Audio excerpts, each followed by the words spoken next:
So, what I'm going to do tonight is review for you what I consider to be 4 basic principles of good eating and why these are important. The first subject that I want to talk about is why is a plant-based diet an advantage? What is there about a plant-based diet that does good things for us? And the first reason is that it's the only kind of diet where you can get enough dietary fiber. We talked about dietary fiber the other night, and we said that the American diet contains only about 9 grams of fiber per day. And the recommended dietary allowance for fiber is how much? 35 grams a day. 35 grams a day. So most of us don't get even a fourth as much as we need. And so that can be solved very readily with a plant-based plant-based diet, because that's the only food that contains fiber. Animal foods have 0 fiber, none whatever, not an ounce, not even a gram.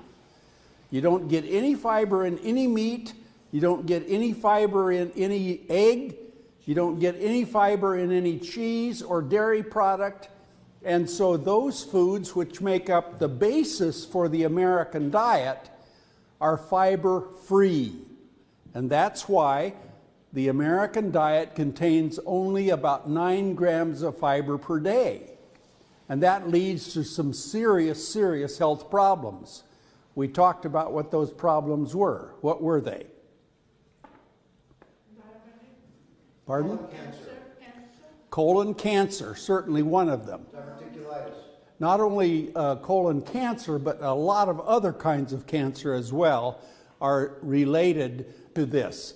Fiber is, like somebody said, it is a broom for the gut, meaning that it cleans out the gut and it makes the material we put into our mouth go through the gastrointestinal tract much faster than it would if the fiber wasn't there. And so what did we say about the transit time in the U.S. diet? How many hours was it? 120 hours. 120 hours, 4 days.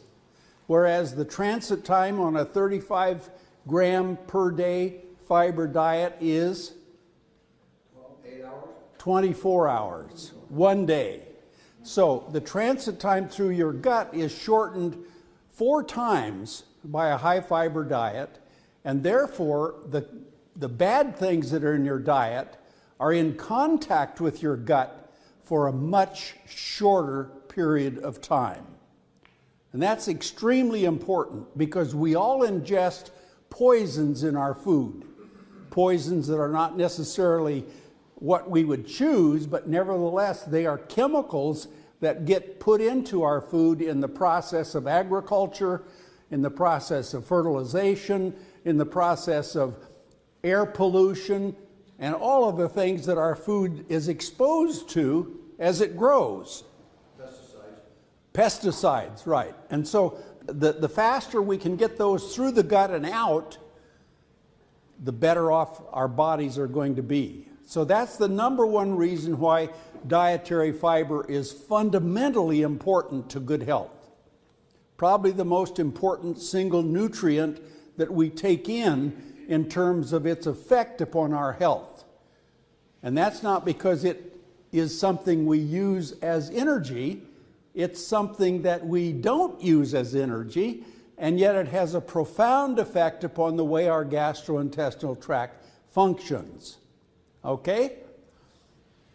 The second thing that fiber regulates is the pressure in the colon. You remember we talked about the disease diverticulosis? What is that caused by? What are diverticula? No, diverticula are little pockets that form in the wall of the colon little thin-walled pockets that have only the mucosal lining of the colon covering them.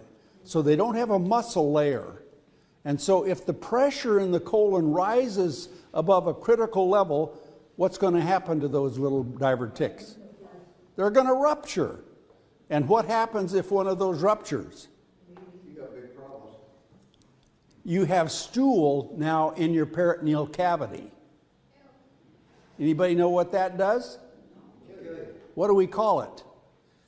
Peritonitis, the most lethal infection that there is. Peritonitis means that you have infection freely growing within your abdominal cavity, outside of the organs, outside of the gastrointestinal tract. And so that's what diverticulitis is. When you have a rupture of one of those little pockets, it spills stool into the gut cavity outside of the colon, and now you have a massive infection. And what do they do to fix that? They have to take you to surgery and remove that segment of the colon where the diverticula are located, and that's usually in the left colon, which is the narrowest part of the colon. And what did we say about the size of the pipe? The bigger, the less pressure. Right. The bigger the pipe, the lower the pressure. Doesn't take a rocket scientist to figure that out, does it? But what I said in the lecture on that was that the pressure on the wall of the colon is inversely proportional to the square of its radius. So as the radius of the pipe gets bigger, the pressure drops exponentially according to the square of the radius. And so just a little bit of an increase in the size of the pipe drops the pressure dramatically. And what is that determines the size of the pipe? The amount of fiber in the diet. Because that's the only thing that's left over after food is absorbed. The fiber stays in the colon and makes up the bulk of the stool. And so, if you have very little fiber in your diet, the pipe's going to be very small, the pressure very high, and that's going to cause diverticula. And when diverticulae develop over a period of years, eventually one or more of them will bust. And when it breaks, then you get peritonitis, which is an emergency, which requires immediate surgery to remove that segment of the colon and to repair the hole. Okay. So, number 2, fiber is important because it controls the pressure in the colon. Number 3, we already talked about the fact that it acts like a sweep to clean out the carcinogens that are in the diet. Because they are in contact with the colon instead of 120 hours, they're in the contact with the colon for only 24 hours. So 1/5 as long. The next thing that fiber does, you remember I mentioned that fiber is broken down by the intestinal bacteria in the colon, and those bacteria make some very important substances that are the primary nutrients for the gastrointestinal tract. And what did we call those? Enzymes? No. Short chain fatty acids. Acetic acid being the first one. The second one is propionic acid, which is a 3-carbon acid. And then the most important one is alpha butyric acid, which is a 4-carbon acid. And those provide the primary nutrition for the cells of the entire gut, both the small intestine and the colon. And so those are extremely important to nourish the bowel, to nourish the GI tract from top to bottom. And not a lot is said about these substances, but the research has shown very clearly that they are fundamentally important in providing nutrition for the gut. And they are dependent upon the fiber in your diet, because that's what is broken down by the bacteria. The bacteria actually digest the fiber and turn it into these short-chain fatty acids, which are then absorbed into the bloodstream and then provide nutrition for the gut.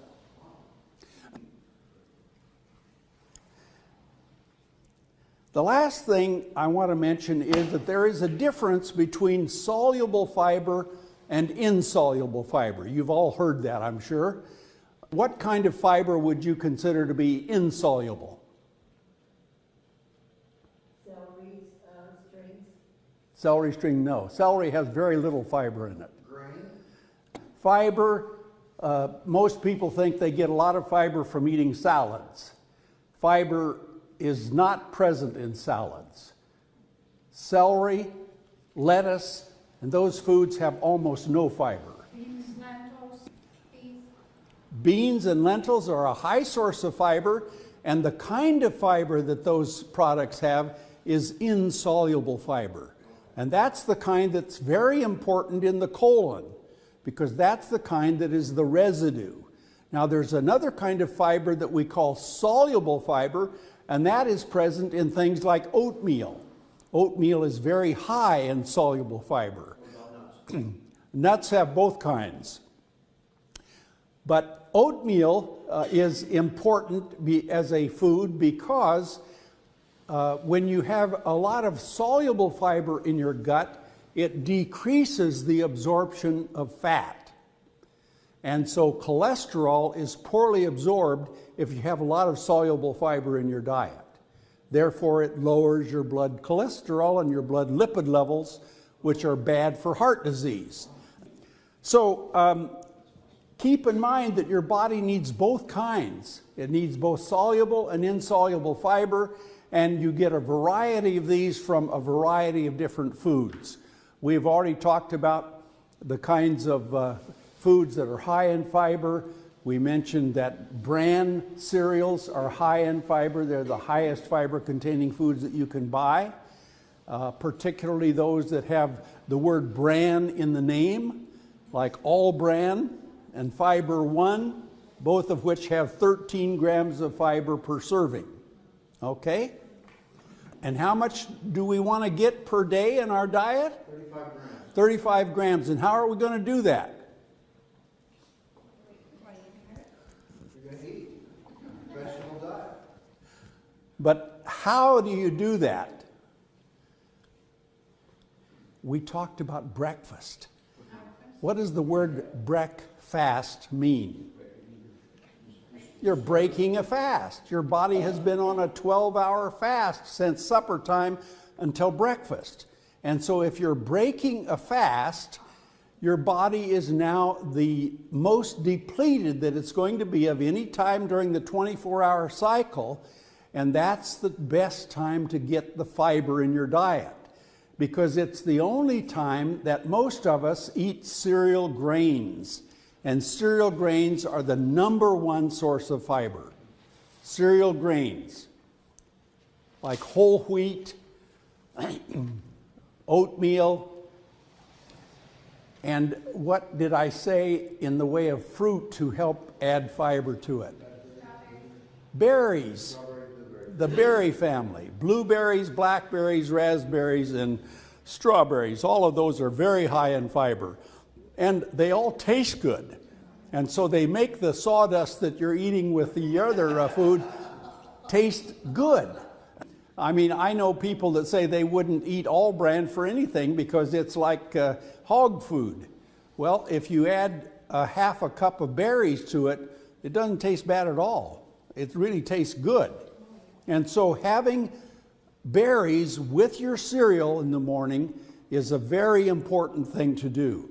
And if you do that, you'll get 20 grams of that 35 grams of fiber a day at breakfast time. And if you don't get it at breakfast, you're not going to get it, because people don't eat high fiber foods at the other meals except for legumes. And we mentioned legumes, very high in fiber, and also an excellent quality of protein, and a very healthy food in many, many different ways. So, to summarize then, we want to have a full 35 grams of fiber per day in our diet, because it keeps the colon and the gastrointestinal tract clean. It sweeps out the gut's carcinogens. It shortens the transit time to 24 hours instead of 120 hours. Lowers blood pressure. It lowers the pressure in the colon. Doesn't lower blood pressure, but it lowers pressure in the colon. Okay? Has nothing to do with blood pressure. That's affected by the minerals we talked about last night, primarily sodium, because sodium is the major ion in the extracellular fluid, which is what the blood is. That fluid compartment is affected to a major extent by the salt content in the blood. As the salt content goes up, the pressure goes up and leads to high blood pressure. Okay, now let's leave fiber there, although I could talk for 3 days about dietary fiber and the many benefits that it has. It's a favorite subject of mine, and my kids often tease me about this. I have 5 kids, and one of them is a physician, 3 of them are nurses, and so they have heard this kind of stuff their whole lives, to the point that it's sickening to them. You know, they've heard it so many times. I had a habit when I was teaching at Loma Linda of inviting the medical students who were on my ward at the time home for a meal. And during that meal, I had my wife make bran muffins, which are a favorite food of mine. Bran muffins contain a load of high fiber food, and they're very good tasting, especially if you add a little sugar to them, you know, and make them really taste good. And so I've met medical students 20 years later who have come across me and said, "Hey, you're the bran muffin man, aren't you?"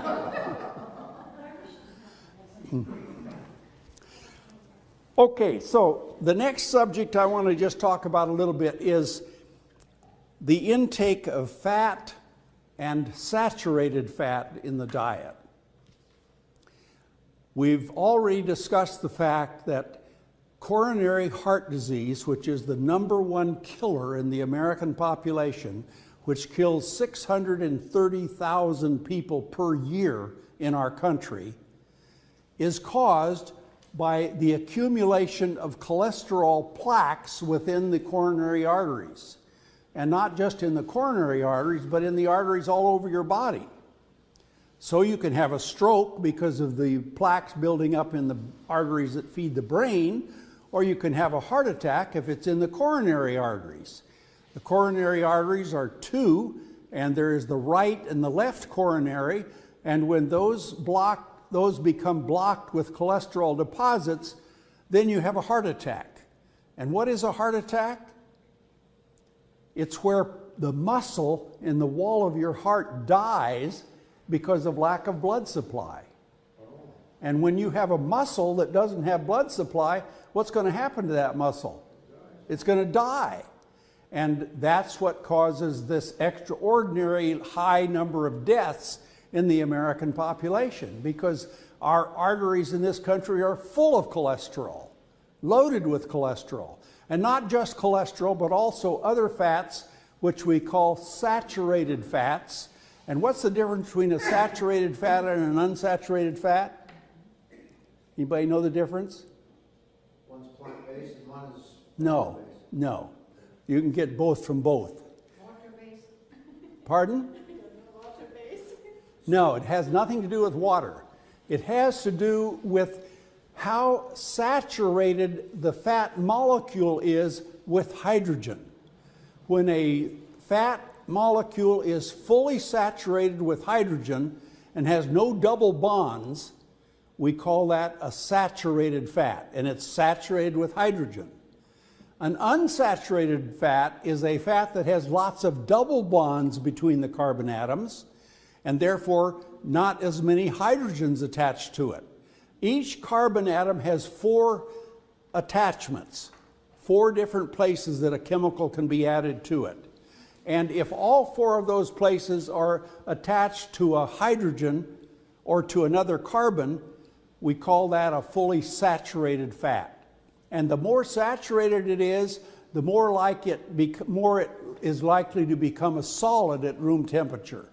A fully saturated fat is like Crisco. You know what Crisco is? Well, you know what Crisco is.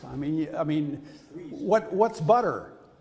Butter is a saturated fat because it's a solid at room temperature. And so these kinds of fats tend to precipitate in arteries and cause the obstruction of the artery and therefore block the blood flow. And that's what happens when you have a heart attack. Now, Aren't our organs, the brain and the heart and everything, the organs made from cholesterol? No? made of what? Cholesterol? No, cholesterol is very important in the lining of cells. The lining membrane that separates one cell from another is high in cholesterol, and that's where it should be. But it should not be free in the blood, where it precipitates into cholesterol plaques, which cause the blockage. So cholesterol is very important in metabolism. You wouldn't have a cell in your body if you didn't have cholesterol. And so the liver makes large amounts of cholesterol every day in everybody. But that cholesterol should not be present in the blood at a level greater than about 100 milligrams percent. If it's higher than that, it tends to precipitate in cholesterol plaques. When they told me 240, the cholesterol, is that high? 240 is very high. That's the kind that causes heart attacks. That's when you're having cheese for dessert. Why? I don't eat cheese. I don't eat. Just kidding. Does that cause? Why is it high? I'm sorry? Sorry. No, go ahead. No, go ahead. So that causes clotting, like blood clotting? Yes. You see, when you have an artery that gets plugged partially, the lumen gets narrower and narrower, and as it gets smaller and smaller, the blood tends to clot when it's trying to get through. Okay, got it. And so when you have a clot that usually occurs in a narrowed place, that's what precipitates a heart attack or a stroke. In my way of understanding it, our veins are like plumbing pipes, and if you get a buildup of lime or something on the inside lining of the pipe, it'll flow off, right? Well, the plaque will build up on the inside of the veins. No, it's not the veins, it's the arteries. Arteries, okay. Veins do not collect cholesterol, only arteries. Arteries carry blood from the heart to the body. Veins carry blood back to the heart. Interesting. Okay? But it is build up a plaque on the inside of walls, Inside walls of the arteries. the arteries. That's what causes the Obstruction. Dr. Carl, while we're on this subject, I've got to ask this question, okay? You said our bodies make a tremendous amount of cholesterol each day. Mm-hmm. But that would be good cholesterol, or is that considered bad cholesterol? Well, all cholesterol is the same. Okay. It's the same chemical. Okay. It's no different. It's just the amount that is bad. If you have more than 100 milligrams per milliliter of blood, then you have cholesterol that becomes oversaturated or precipitatable. It now is more likely to form a clump and a cholesterol plaque. The word plaque simply means a collection of cholesterol in a lump inside an artery. So if we're ingesting, you're promoting and recommending a plant-based diet Yes. to help us to have lots and lots of benefits. Uh-huh.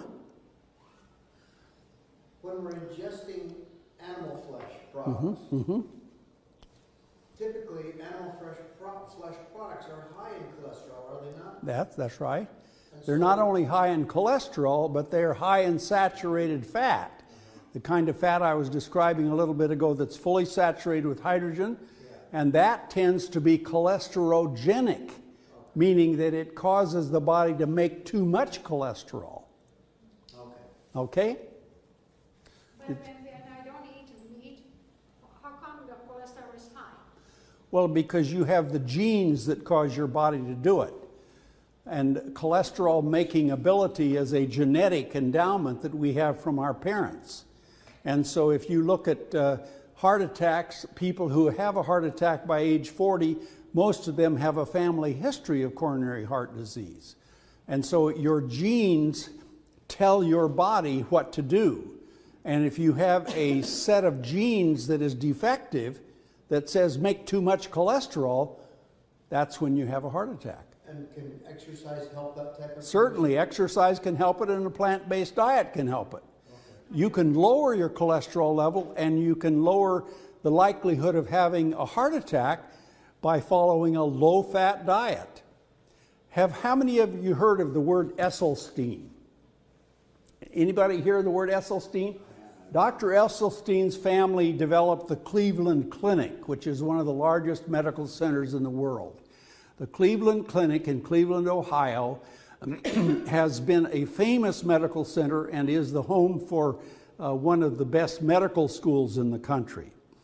Dr. Esselstyn has been a professor there for many years, and he did some pioneering work on reversing cholesterol buildup in the arteries. And what happened was that the Cleveland Clinic is a very famous place for doing heart surgery, and they do lots of coronary bypass operations there. But they have a number of patients every year that are too sick to tolerate the surgery, because the mortality rate from a heart bypass operation is still a pretty significant thing, and there are some patients who are so ill and who have such poor outcome from the surgery that they won't operate on them. And those patients, Dr. Esselstyn collected a group of them, more than 20 such patients, and put them on his special diet. And his diet is a very low-fat diet, only about 10% of calories as fat. And he showed that he could keep those patients alive and prevent them from having a coronary heart attack, and actually showed that he could do coronary angiograms that showed that their arteries became cleared. Okay? Now, this is the most impressive work that's ever been done in this field at the Cleveland Clinic. And Dr. Esselstyn's diet is a famous diet. However, it is so low in fat that there are very few people who have the ability to follow it, because fat is what makes our food tasty. That's where the flavor is. And so we all like fat, and it's what makes food taste good. And so an Esselstyn diet is a diet that is not easy to follow, and it takes a very determined person who has lots of help to encourage him to stay on it for that to be a practical solution. A better way to do it is to do it before you get to the point where you are no longer operable. If you wait until you're already so far gone and your heart is so full of plaque and cholesterol obstruction that you're, on death's door and too sick to be operated on, what his patients were, then that's a long time after you should have done something about it. And so you could follow a variety of diets that are much less severe than the Esselstyn diet and still have a good outcome after a period of years on that diet. And that's what we're talking about in a plant-based diet. You remember the graph I showed up here that showed the amount of fat in the American diet? 40% of calories. And most of that 40% of calories is saturated fat, high in cholesterol. And whereas the diet in the plant-based diet over here was more like 30% or 25% if you're on a plant-based diet, because plants, by and large, are not full of fat. There are a few exceptions, like avocados and so on, but the kind of fat in avocado is really a good fat. And there are many other fatty foods that are acceptable in a plant-based diet. And so we're not suggesting that you take away all the good tasting food, as we've been demonstrated here the last number of nights, where we've had really tasty, good food. And it wasn't necessarily terribly low in fat, but it was good fat. A lot of nuts and things like that. Even the butter was coconut oil. By the way, coconut oil has had mixed reviews. There have been people who tout coconut oil as being a health food.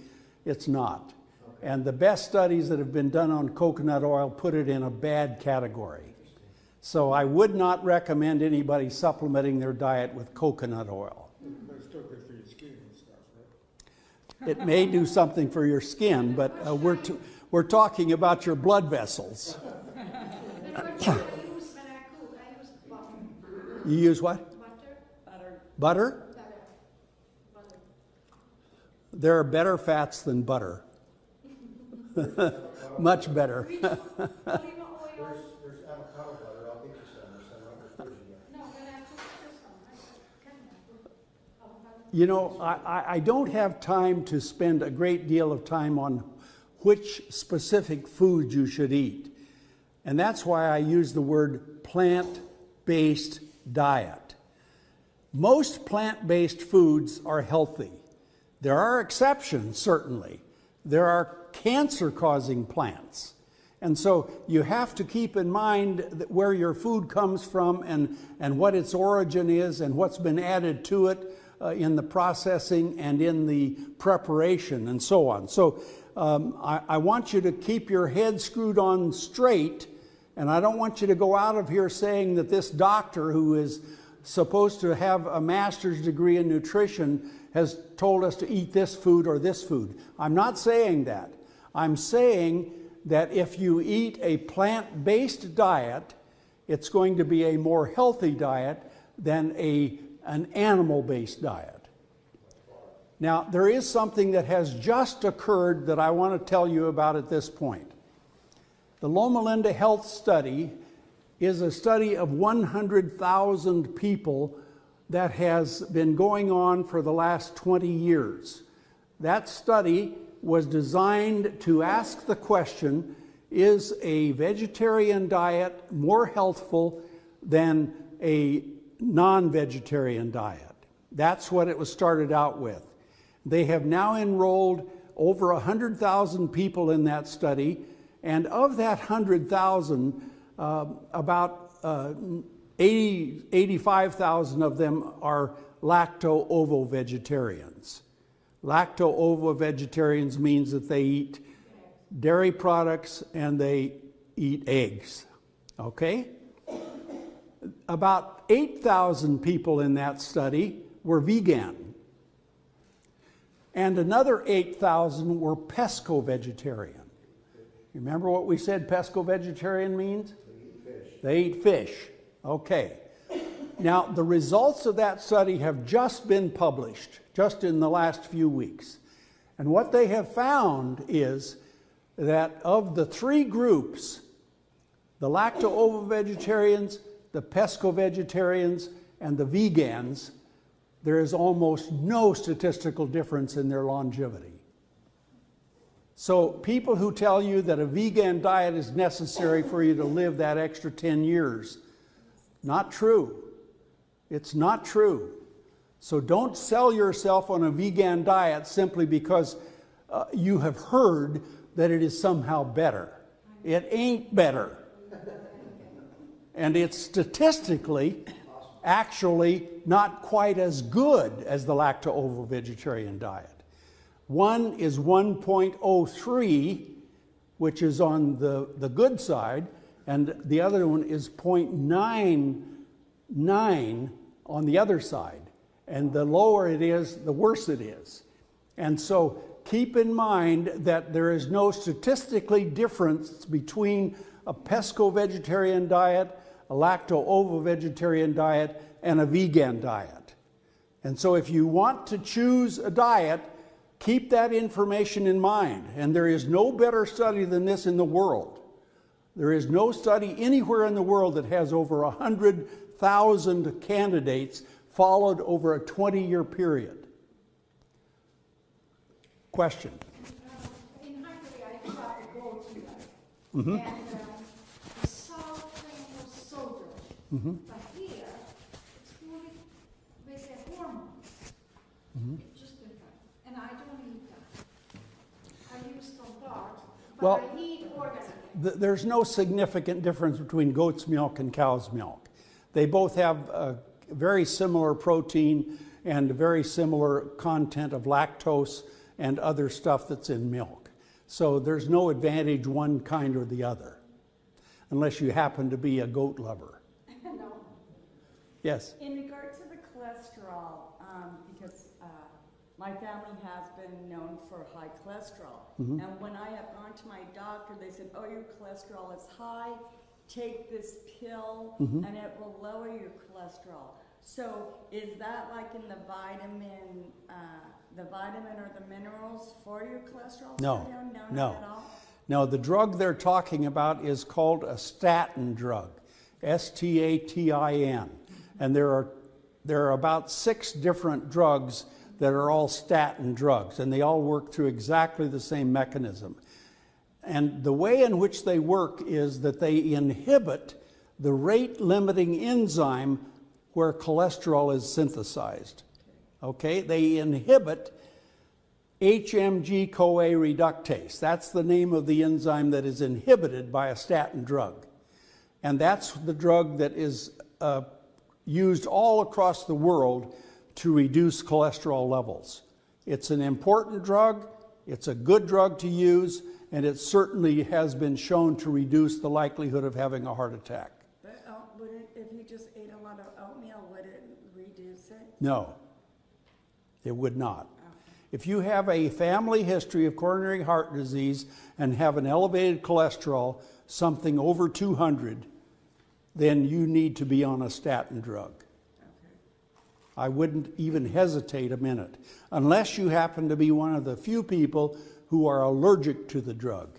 And that group of people, and I'm one of them, cannot take statin drugs because it attacks the muscles in my body and makes them dissolve. Okay? But that only affects about 5% of the population. So the vast majority of people can take a statin very safely and very well, and it does lower the cholesterol level by about 30 or 40%. Okay. And one more quick question. Like my father, and we're from the Hungary as well. My dad did a lot of sour cream or deep fried foods and this and that. Mm-hmm. And then he produced into the blood clot situation, and every 6 months he'd have blood clots and surgery.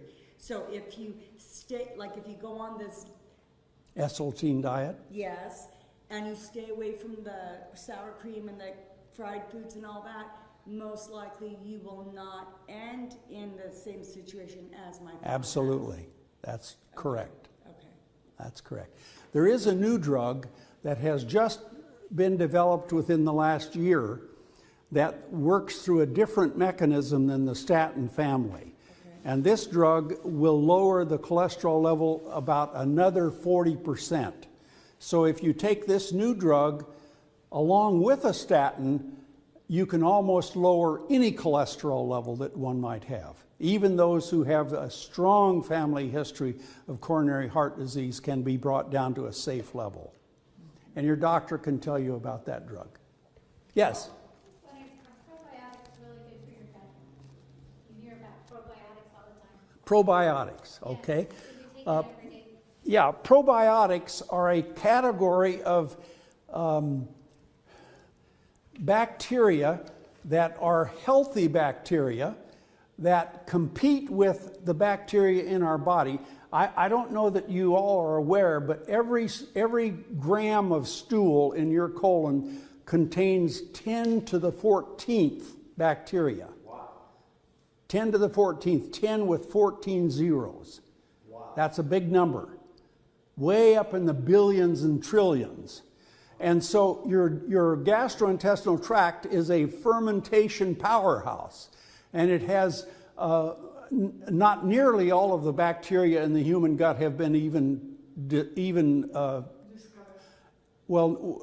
not even described yet. There are so many. There are thousands of different bacterial flora in the gut. We know some of them, and we know that some of them are helpful and some of them are bad. There is a disease process caused by one of those bacteria, which is called Clostridium difficile, and that bacteria occurs when you take an antibiotic for some infectious disease, and it kills off the good bacteria in your colon, and leaves you with these bad ones, Clostridium difficile, which then cause a severe colon inflammation and can cause death.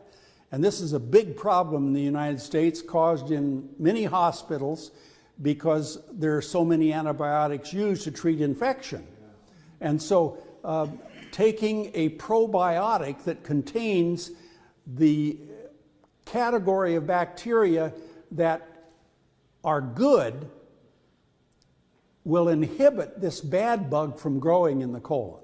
And so there is a place for probiotics, and there are many, many varieties that have been discovered that do the good things, and you can buy probiotics over the counter by the tons, and I wouldn't recommend normal people taking them, only if you have a demonstrated upset in the bacterial flora of your colon caused by too many antibiotics taken for some other disease. One time I was thinking that, I got uncomfortable. I just couldn't take it anymore. I don't understand what you're saying. One time I tried a probiotic from Clark's, and I got sick of it. I just could not stand it anymore. Yeah. Well, probiotics, of course, are bacteria. They're live bacteria.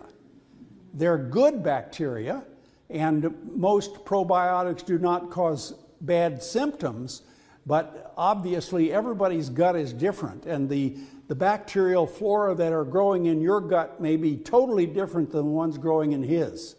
And so taking a probiotic may be helpful, or it may not do anything. In most people, it doesn't do anything. But if you have Clostridium difficile infection, this one I talked about, which is the result of taking antibiotics that have killed off all the good bugs in your colon, then taking a probiotic is very helpful. Okay. Is it like an, I call it acidophilus, is that the acidophilus, is that what that is what you're saying? That's one brand of bacteria. Okay. One of millions. Right. Yeah. But there are a number of bacteria that are good, like the Lactobacillus family, the Brevis family, and there are several others that are good kinds. Sure. And you can buy those probiotics over the counter without a prescription, and in some people they're very helpful. For instance, if you have had a colectomy and have an ileocolic anastomosis where the small intestine is attached to your rectum and you no longer have any colon, then you will often develop an infection where that hookup is, the ileoproctostomy. That means the ileum, the distal part of the small intestine, is attached to the rectum. And when you have that kind of a condition, and people have this who have had ulcerative colitis severe for a long time, and they have to get rid of their colon, otherwise they'll have cancer. And so it's a life-saving operation, but a percentage of people who have that operation will develop an infection at the place where the hookup is, and that can be treated very successfully with a probiotic. Okay, I think that's enough on that. Let's finish up by saying a word or two about good protein and bad protein. We've already told you that animal proteins, if taken in amounts in the diet of greater than 10% of calories, promote the growth of cancer. Dr. Colin Campbell's work showed that very clearly in animal models, where in rats and mice and a number of other animals, he showed that when he increased the casein content of their food above 10% of calories, that most of them died of cancer. Wow. And that study has been repeated now by a lot of different investigators, and that holds to be true. Now, casein is the protein in milk.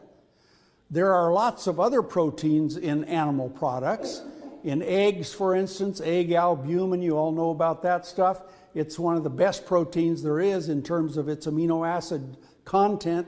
It's considered at the 100% level. It has all of the essential amino acids, and it's considered the best protein there is.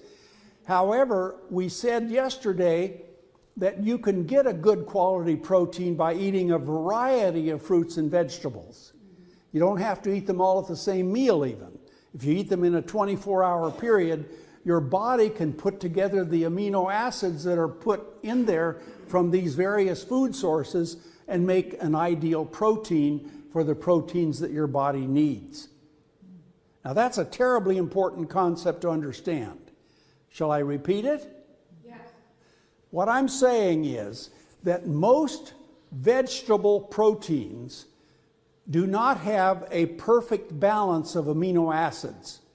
The only exception to that is soy protein, which has all of the essential amino acids and is therefore a good protein. But it's the only vegetable protein that does have such a nice balance. Most of the proteins like gluten and from wheat and like the protein content of most plants will lack 2 or 3 different amino acids.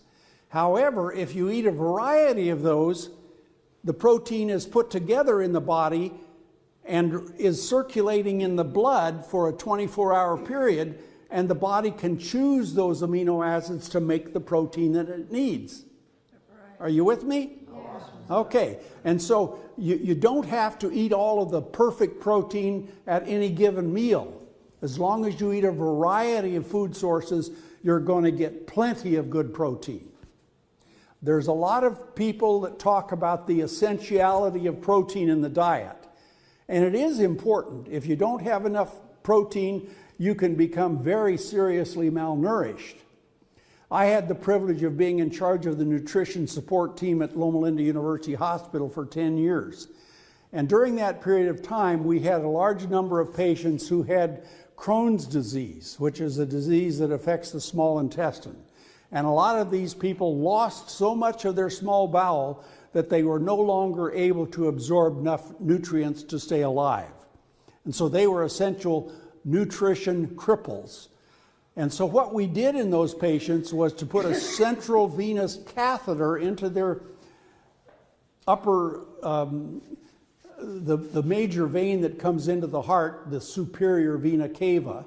We put a catheter into that, a big catheter that was called a Broviac catheter, developed by Dr. Broviac at the University of Washington in Seattle.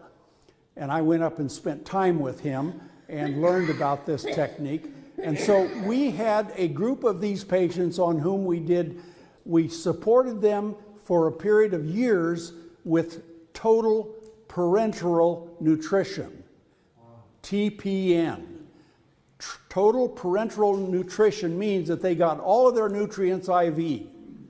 Nothing, their gut wasn't working. Their gut was either gone or so diseased that it was not able to absorb enough nutrients to keep them alive. And we found in that period of time of 10 years, and this was developed back in the early part of the 1980s and early 1970s, we found exactly what nutrients are necessary for life. We found which trace elements were necessary for life, and that's how we learned about the trace elements that we talked about yesterday, through TPN patients.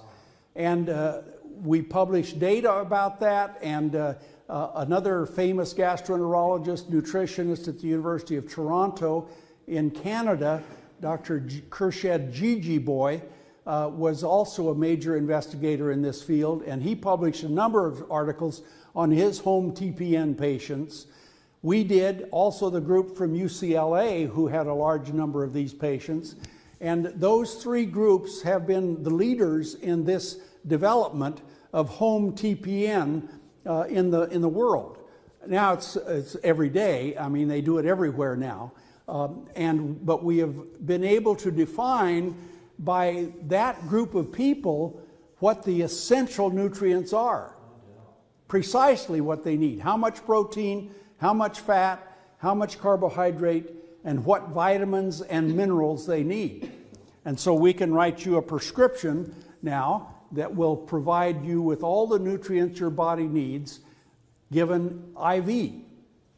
Now, unfortunately, the site where that IV catheter goes into your skin and down to your heart is a site which is very dangerous for infection. And so there is a high complication rate in these people from catheter-related infection, and they often die of sepsis. And we often had to change the catheter time and time and time again in this group of patients. But I've had a lot of experience with IV nutrition, and this is a field that a gastroenterologist lives with every day, because I had large numbers of patients. I was in charge of the inflammatory bowel disease clinic at Loma Linda. We had over 100 patients with Crohn's disease and ulcerative colitis that we treated over a period of years there. And so I know something about therapeutic nutrition from that experience. But I'm here to tell you that none of us want to live on an IV tube. It's not a good way to live. It's a dangerous way to live. But a better way to live is to eat good food down the pipe and let it do what it's supposed to do in the gut, where it is digested, broken down, absorbed into the bloodstream, and then provides us with the nutrition that our bodies need for good health. Then struggle with other diseases. Better to eat healthy and